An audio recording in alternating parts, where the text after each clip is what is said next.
Local productions on QTV are made possible with support from viewers like you. Thank you.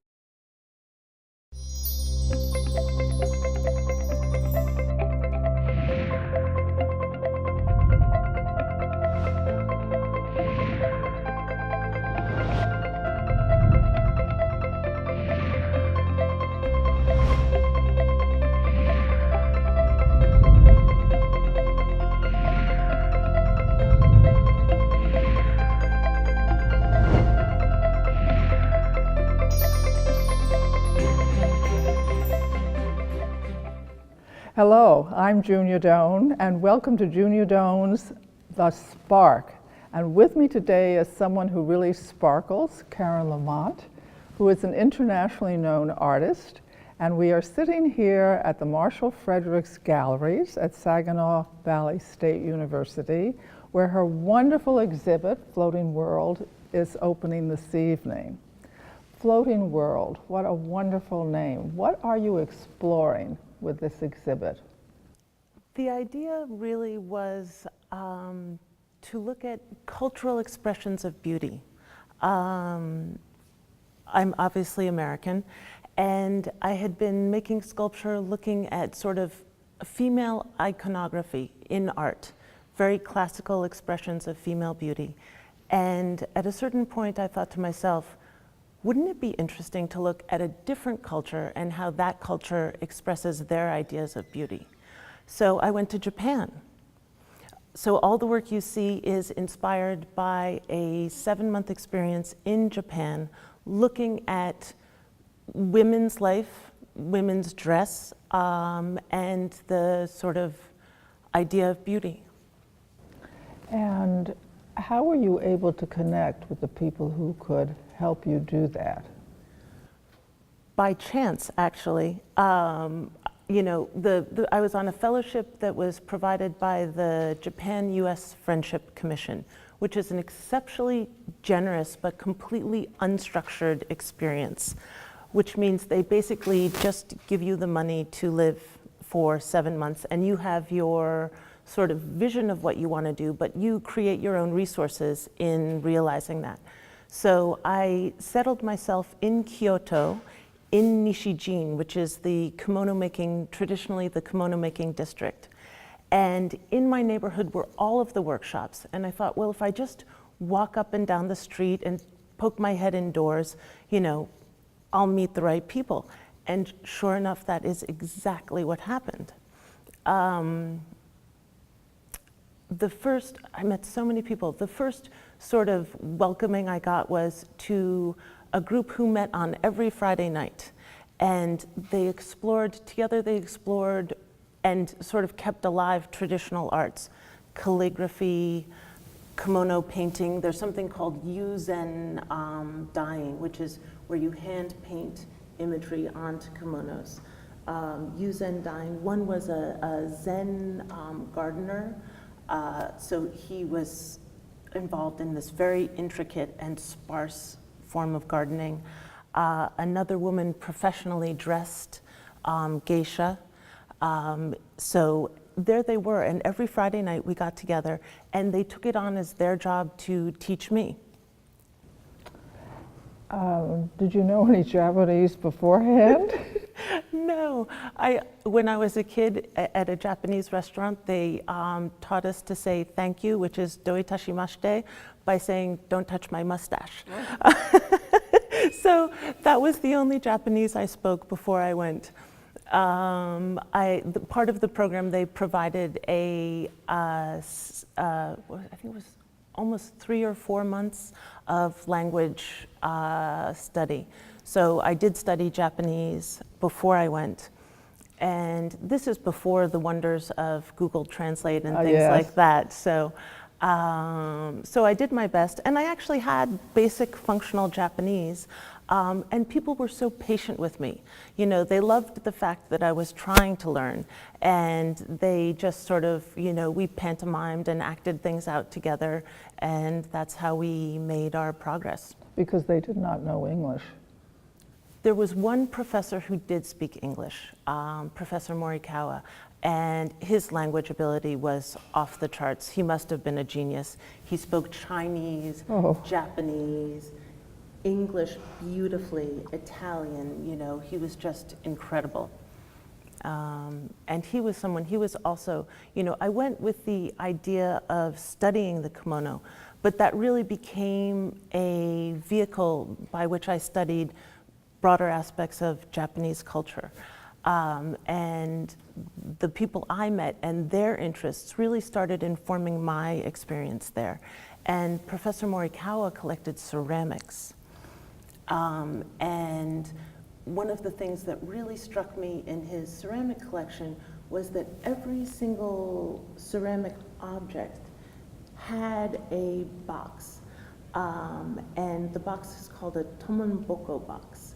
And these two things are paired together for their entire existence. So the ceramic piece, you know, a tea bowl might be, you know, hundreds of years old, might be 1,000 years old.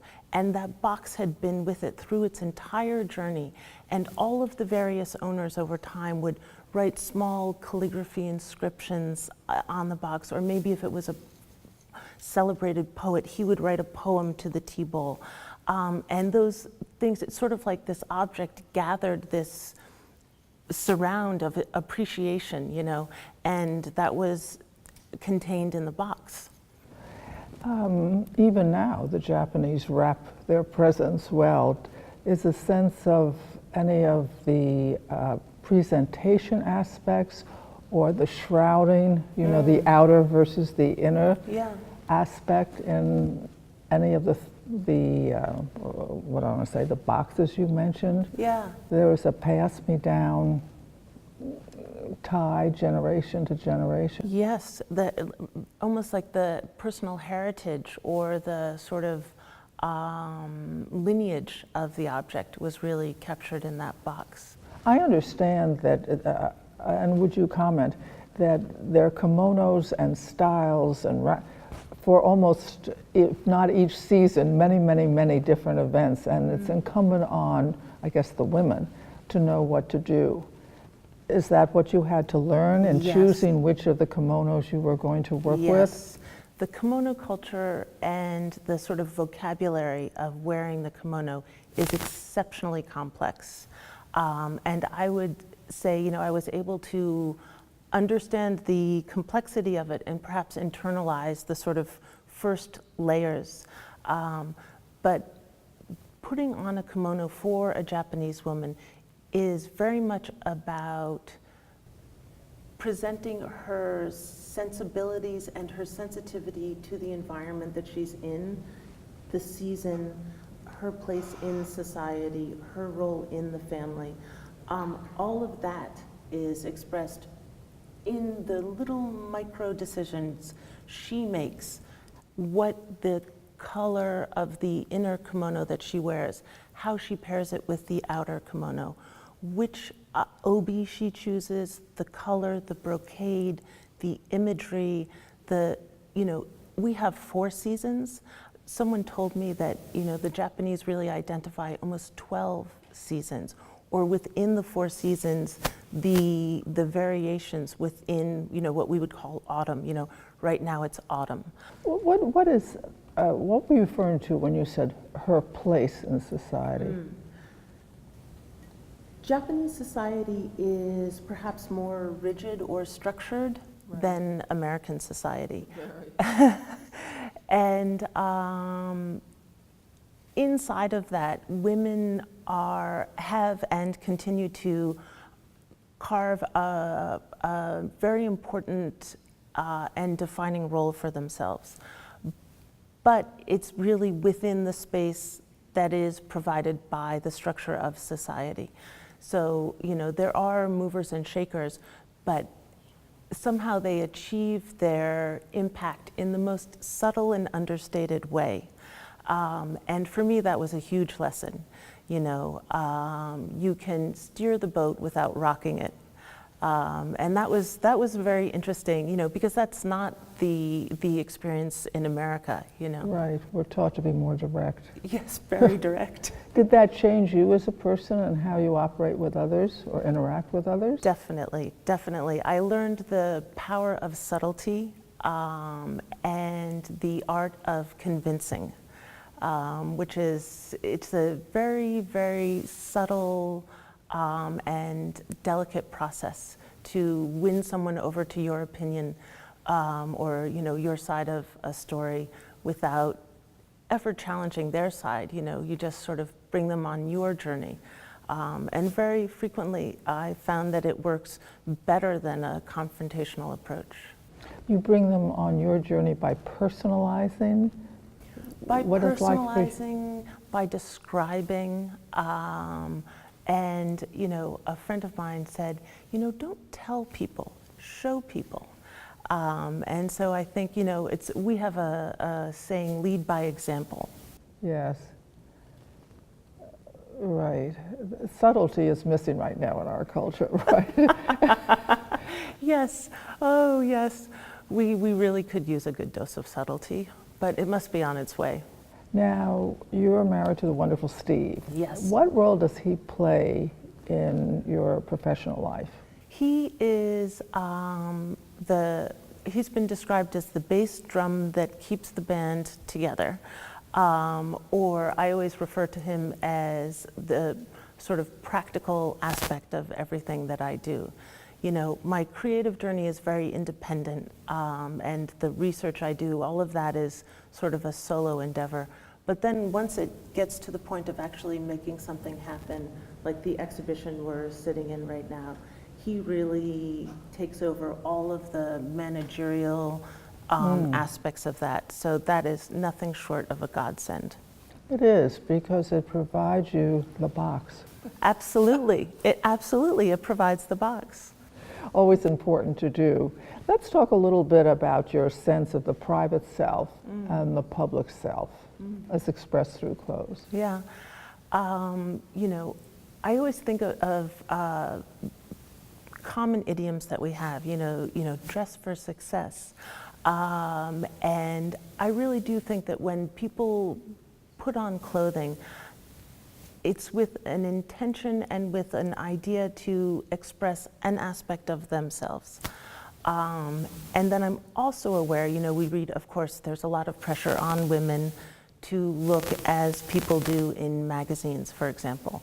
And so there's a very interesting play between bringing yourself out through your clothing and how you dress, and also being formed by societal expectations and trying to conform to those. And it's really an interesting sort of two forces that are acting on women almost constantly, I think. What I'm thinking about is we had a little of that Japanese rules early in my life. You didn't wear white after Labor Day. Yes. And a few things we all had to observe, gone. But I was wondering about, women are asked to be alluring, or they're asked to be modest, or they're asked to be this and that. And I wonder if they don't, I don't want to say conform exactly, but they feel more socially comfortable if their clothes maybe mimic or are in harmony, kind of like the Japanese, but less so. Yes. For the occasion when you dress up for a party or you go to a wedding or something like that. Yeah. You don't want to stick out like a sore thumb. I mean, unless you want to stick out like a sore thumb, I think that's the truth of it. I think that in many ways there are similarities, that dressing appropriately allows you to move through a situation more fluidly.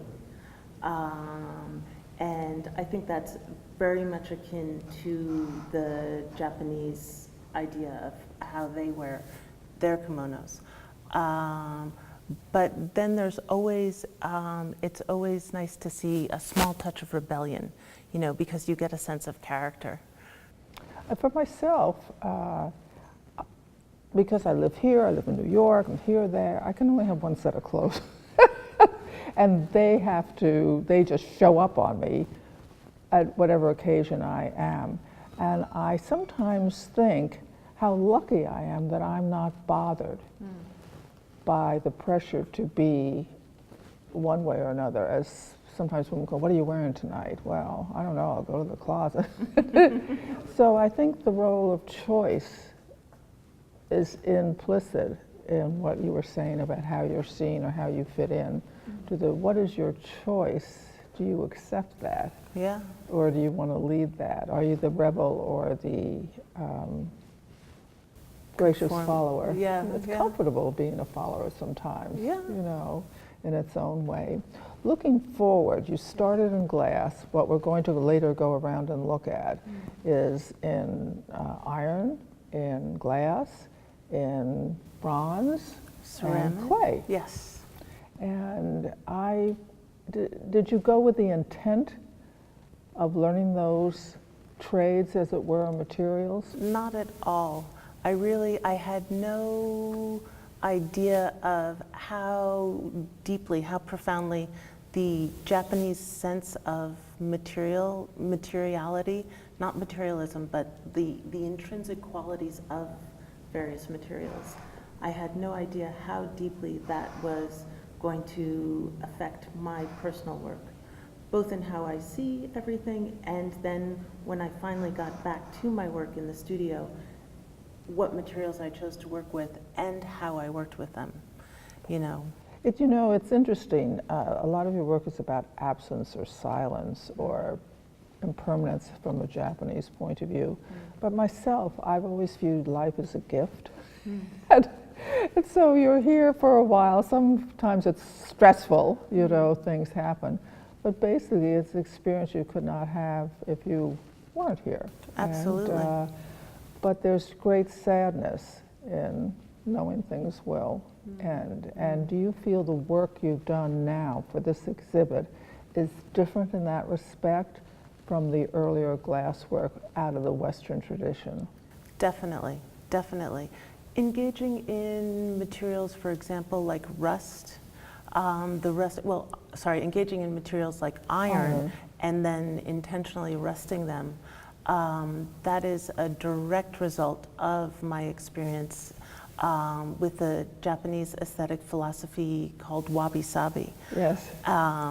And they really, there's something called mono no aware, which is all things are impermanent or all things are transient. And when I went to use rust, it was for that reason. And explain the concept of mu. Mu is it was explained to me as the notation for emptiness, the character for emptiness. But when we think of emptiness, we think of it as a negative, a lack of something. But in Japan, this idea of mu it's sort of an idea of emptiness that encompasses everything. In the fact that there's nothing there, there is, in fact, everything there. And it sounds contradictory, but if you can follow for a long period of time, and fortunately I had 7 months to familiarize myself, it makes sense in a lot of ways. You know, for example, someone might say that the sky is empty, but the sky actually contains the universe. So would you say it's an approach to what we call in the West of God? I would say so, yes. A sort of spirituality and a way of being, a way of approaching being. What I always found interesting about Japan was they were great warriors, but they had the tea ceremony. Yes, yes. Those contradictions are amazing. But I think the sense of the group sense, the sensibility of being part of a group, I think that's both what makes them great warriors and makes possible that amazing tea ceremony. for the Japanese mindset, the idea of a group existence and being Japanese. For example, I always say to people when I was in Japan, what's the most important or interesting thing about you, in your opinion? And they would say, the fact that I'm Japanese. And not in a nationalistic way. What do they mean by that? Well, I think they feel that being Japanese is in fact very particular and very special. That's a gift. It is a gift. They don't, for them it's a complete experience and a total fascination in the history of their culture and its sensibilities. And if I were to ask you the same question, how would you answer it? I wouldn't know how to answer that question. Try. I would say the work that I make. And you were drawn to this very early. I read at 13 you decided, Oh, but what yes. happened before 13 that caused the decision? I don't know. I've always had projects. I've always been a very busy person. I sort of wake up with a to-do list. And, I think as a kid, I was always constantly combining things, making clothes for my toys, my dolls, or I had a small would-be chemistry set set up in the bathroom where I would find things in the kitchen that reacted spectacularly. Right. And mix them together and then throw them down the toilet. So it's always sort of I think my idea in making art is to explore. That's what I'm hearing. Yes, and to sort of try things. That's interesting. So what are you trying now? Now, my most recent endeavor is I did my first project in marble. And that was amazing because it was a totally different approach. Everything I've done to this point has been constructed or additive, sculpting, putting parts together. And marble is reductive. So first of all, I felt incredibly wasteful and guilty. Yes. I mean, it's hard to take a beautiful piece of stone out of a mountain and then cut parts of it away and basically throw them out. Every time I was working, I would pack the car with all of the little bits that had come off. I have no idea what I'll do with them, but so that's the sort of practical thing of that. But the piece I was working on is actually informed by science, and I find more and more that my work is sort of walking this line where there's a convergence between science and art. And the piece is titled Cumulus. Oh. And yeah, like a cloud. And I've been for my entire life fascinated by clouds. And I joined something called the Cloud Appreciation Society, which is a large society. In New York. Where? It's based in England, but it's an international organization. Okay. And I am actually an ambassador for the Cloud Appreciation Society. And our mission is to help people understand that a cloudy day is not a negative thing, that Yes. it's actually a very interesting thing, that clouds are amazing. Right. And in sort of learning more and more, I read that a cumulus cloud can weigh up to 220 tons, which is a lot. And I thought, wait, how is it possible? And then I thought it through and I was like, of course, small water particulate suspended on thermals, but if you add together all those micro droplets, it's a tremendous weight. Water is heavy. So my idea was very simple, to make a sculpture in marble that had a weight equivalency to a cloud.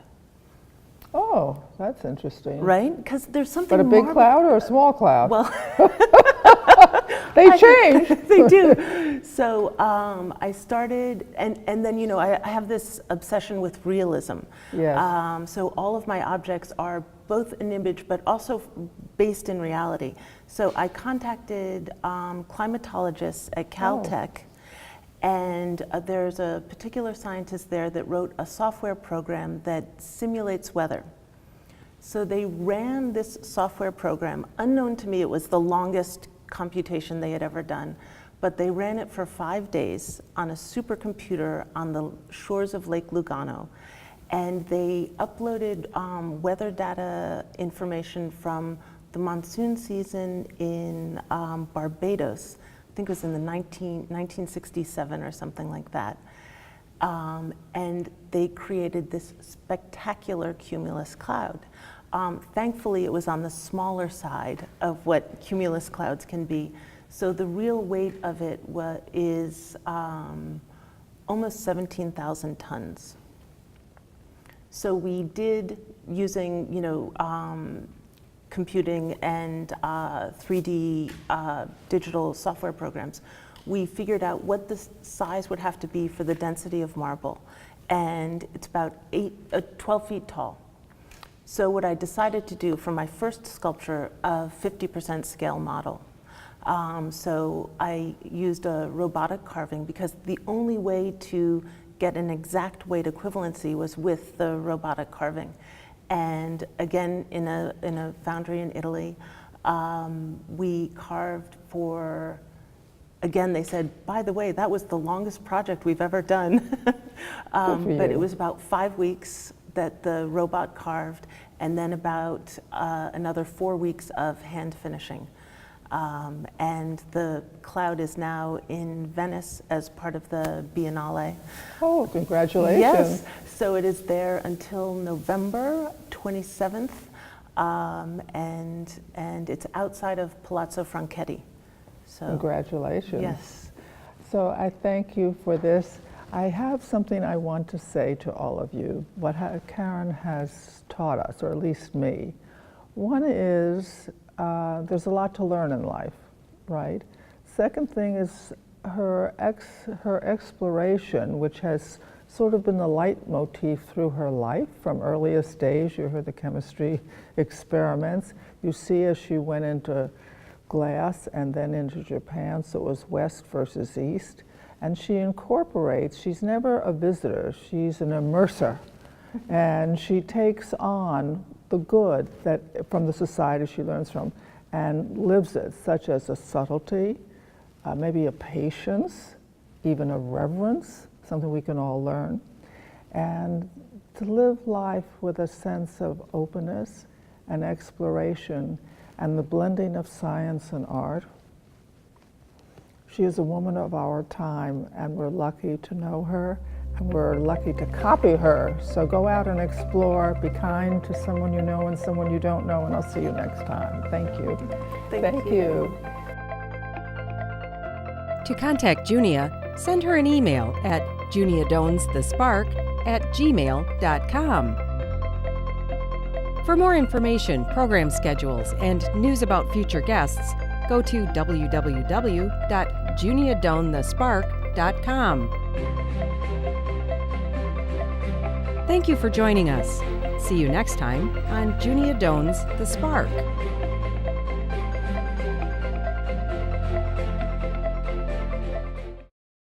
Local productions on QTV are made possible with support from viewers like you.